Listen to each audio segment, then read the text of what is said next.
Thomas Alva এডিসনকে জিজ্ঞেস করা হয়েছিল, আপনি জীবনে ভুল করেছেন? তিনি বলছিলেন, অসংখ্যবার। তা শুনে প্রশ্নকর্তা বলেছিলেন, তাহলে তো আপনার মাথায় বুদ্ধি কম।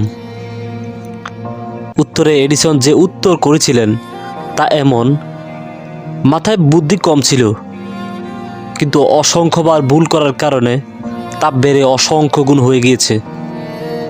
ব্যাপারটা এমন, প্রতিবার ভুলের পর এডিসন নতুন নতুন পদ্ধতি আবিষ্কার করতেন। এভাবে সৃষ্ট সফল আবিষ্কারের মধ্য দিয়ে পৃথিবী অনেক এগিয়ে গিয়েছে। কানাডিয়ান বিখ্যাত লেখক রবিন শর্মা বলেছিলেন, ভুল বলে কিছুই নেই, সবই নতুন শিক্ষা। বিজ্ঞানী আলবার্ট আইনস্টাইন বলেছিলেন, কেউ যদি বলে সে কখনো ভুল করেনি, তার মানে সে কখনো চেষ্টাই করেনি। How to change a wife বইটি একবার দ্বিতীয় সংস্করণ নামের ভুলে how to change A life হয়ে বের হয়েছিল।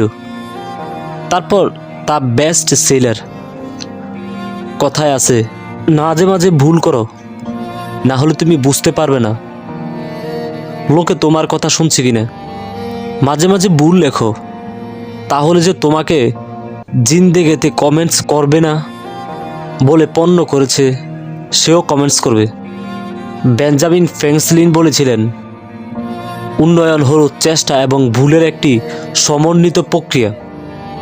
বিজনেস গুরু রিচার্ড ব্র্যানসনের মতে, নিয়ম মেনে কেউ হাঁটা শিখতে পারে না, বরং চেষ্টা এবং বারবার ভুল পদক্ষেপের মধ্য দিয়ে হাঁটা শিখতে হয়। কলিন পাওয়েলের মতে, যোগ্য নেতা জন্ম নেয় না, তৈরি হয় চেষ্টা, ভুল এবং অভিজ্ঞতার মধ্য দিয়ে। অন্যতম সেরা ক্রীড়াবিদ মাইকেল জর্ডান বলেছিলেন, আমি অসংখ্যবার ভুল করেছি এবং ফেল করেছি বলে আমি আজ সফল। হেনরি ফোর্ড বলেছিলেন, ভুল হলো একমাত্র সুযোগ যার মাধ্যমে নতুন করে শুরু করার আরও সুযোগ পাবে। এক প্রেমিকের ভাষ্য, ভুল মানুষের প্রেমে পড়া মানে আরও একটি শুদ্ধ মানুষের প্রেমে পড়ার অন্যতম সুযোগ। কথায় আছে, সত্যিকার মানুষ কখনো ভুল হতে পারে না।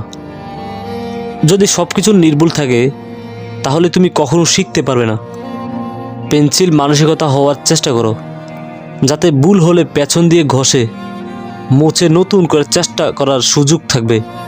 মোছা না গেলে চিত্র হয় না। কলম মানসিকতার মানুষগুলো নিজেকে নির্ভুল ভাবে, তাই কলম দিয়ে সুন্দর চিত্র হয় না। তাই আসুন আমরা ভুলকে ভুলে গিয়ে আবার নতুনভাবে চেষ্টা করি, ফুলের মতো জীবন করি।